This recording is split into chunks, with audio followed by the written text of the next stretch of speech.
नमस्कार दोस्तों, आज के इस वीडियो में आप जानने वाले हो सेमेस्टर 6 डीसीए पेपर 4 का जो है चौथा महत्वपूर्ण प्रश्न जो एग्जाम में पूछे जाने के बहुत अधिक चांस हैं। तो चलिए बिना देर किए आज के इस वीडियो को स्टार्ट करते हैं। प्रश्न संख्या 4 है, गुटनिरपेक्षता के नीति की असफलताओं की विवेचना करें। गुटनिरपेक्षता की नीति आखिर असफल क्यों रही, इसके बारे में आपको पूछा गया। सबसे पहले जो आपको इंट्रोडक्शन देना है, द्वितीय विश्व युद्ध समाप्त होने के बाद जो है विश्व स्तर पर शीत युद्ध प्रारंभ होती है, जिसमें पूरे विश्व दो गुटों में विभाजित हो जाता है। एक तरफ पूंजीवाद होता है और दूसरी तरफ जो है साम्यवाद होता है। पूंजीवाद गुट का जो है नेतृत्व अमेरिका कर रहा था, जबकि साम्यवादी गुट का जो है नेतृत्व सोवियत संघ करता है। और इस प्रकार से इन दोनों के बीच संघर्ष प्रारंभ हो जाती है, जिसे शीत युद्ध के रूप में जाना जाता है। इन दोनों महाशक्तियों के बीच जो है विचारधाराओं की लड़ाई होती है, जिन विचारधाराओं की लड़ाई ने विश्व स्तर पर दोबारा से युद्ध की संभावना को बढ़ा देता है। उसके बाद आपको नेक्स्ट पॉइंट बनाना है, गुटनिरपेक्षता की नीति की असफलताएं, यानी गुटनिरपेक्षता नीति की क्या क्या असफलताएं रही।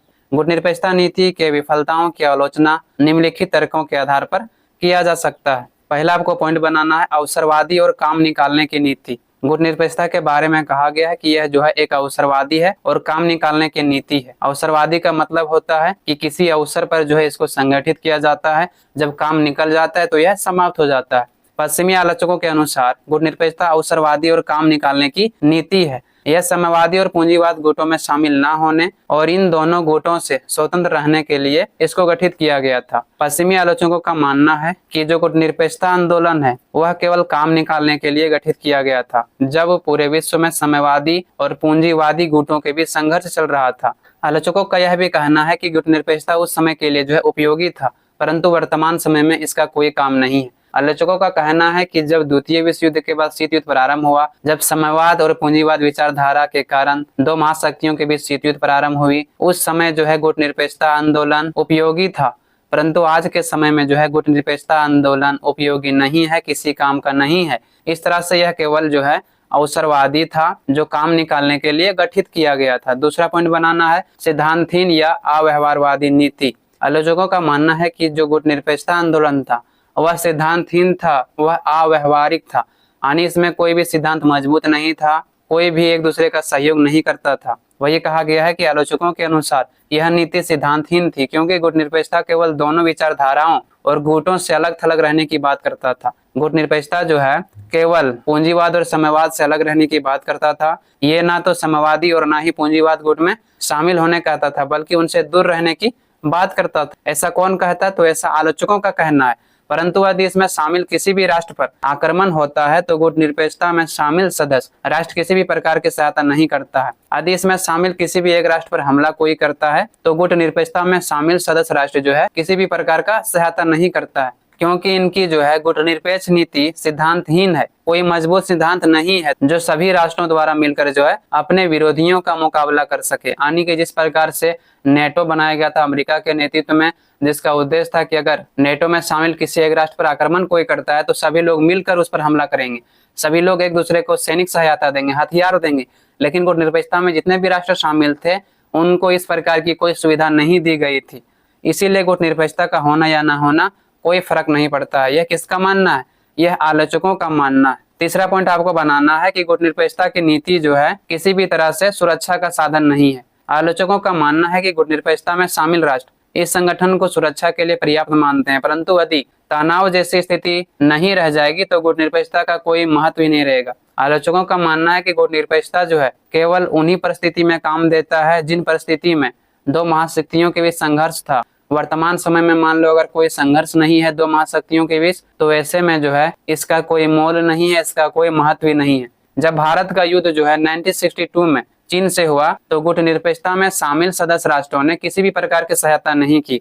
आलोचकों का यह भी कहना है कि जब 1962 में चीन से जब भारत का युद्ध हुआ, इस समय गुटनिरपेक्षता में जितने भी सदस्य राष्ट्र शामिल थे उनमें से किसी ने भारत का कोई सहायता नहीं किया। भारत को किसी और से सहायता लेनी पड़ी, जिससे यह अर्थ निकाला जाता है कि गुटनिरपेक्षता की नीति असफल है। भारत को सोवियत संघ जैसे राष्ट्रों से सहायता लेना पड़ा। यही कारण है कि आलोचकों ने गुटनिरपेक्षता को असफल नीति बताया है। इस संगठन में शामिल सदस्य के सैनिक सहायता करने से गुटनिरपेक्षता नीति के स्वरूप नष्ट नहीं हो जाते। आलोचकों का यह कहना है कि गुटनिरपेक्षता में शामिल अगर कोई राष्ट्र अपने सहयोगियों का साथ देता तो उनके गुटनिरपेक्षता नीति नष्ट नहीं हो जाती, परंतु इसमें शामिल किसी भी राष्ट्रों ने भारत की कोई भी सहायता नहीं की, बल्कि उस समय जो है सोवियत संघ जैसे राष्ट्रों ने भारत की सहायता सभी प्रकार की, चाहे आर्थिक सहायता हो चाहे हथियार का सहायता हो। इसीलिए आलोचकों का कहना है कि गुटनिरपेक्षता का नीति किसी भी प्रकार से सुरक्षा का साधन नहीं है। चौथा पॉइंट बनाना है, शक्ति संतुलन सिद्धांत अपरिवर्तनीय है, यानी कि शक्ति संतुलन का जो सिद्धांत है वो अपरिवर्तनीय है। आलोचकों का कहना है कि विश्व में जो है शक्ति संतुलन का सिद्धांत रहा है, यानी कि जिन दो देशों के पास समान शक्ति है उनके बीच कोई संघर्ष नहीं था। जिन देशों के पास समान शक्ति नहीं था, जो देश कमजोर था, उन पर अटैक करके उनके संसाधनों पर अपना अधिकार कर लिया जाता था। उसे बदलने में गुटनिरपेक्षता का सिद्धांत असफल रही है। ऐसी स्थिति में जो है जो गुटनिरपेक्षता का सिद्धांत है वो असफल रही है। भारत के विरोध करने के बाद भी जो है अमेरिका के फौज ने कोरिया में प्रवेश किया। भारत के विरोध करने के बाद अमेरिका का जो फौज था उन्होंने कोरिया में प्रवेश किया। दूसरा कहा गया है कि चीन ने तिब्बत पर अधिकार कर लिया भारत के मना करने के बावजूद। अगर शक्ति संतुलन होता, अगर गुटनिरपेक्षता आंदोलन में सभी लोग मिलकर उसका सामना करते तो यह जो है एक सफल संगठन माना जाता। तीसरा, लेबनान एवं अमेरिकी फौजों तथा हंगरी में सोवियत फौजों ने प्रवेश किया। लेबनान में अमेरिका के फौजों ने तथा हंगरी में सोवियत संघ के फौजों ने जो है प्रवेश किया, वहां पर अपना अधिकार प्राप्त कर लिया।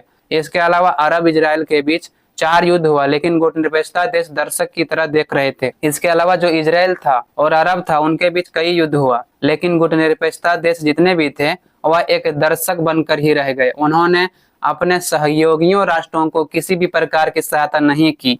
वही कहा गया है कि ऐसे गुट का होना या ना होना कोई भी जरूरी नहीं है जो अपने सहयोगियों का साथ ना दे सके। पांचवा पॉइंट बनाना है, नाम मात्र की गुटनिरपेक्षता। गुटनिरपेक्षता नाम मात्र का संगठन है, क्योंकि गुटनिरपेक्षता में शामिल अधिकांश राष्ट्र किसी न किसी गुटों से संबंध रखता है।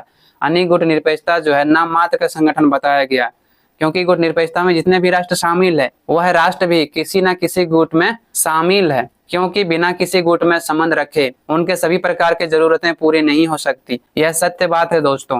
गुटनिरपेक्षता में जितने भी राष्ट्र शामिल थे वह किसी और देशों पर डिपेंड था।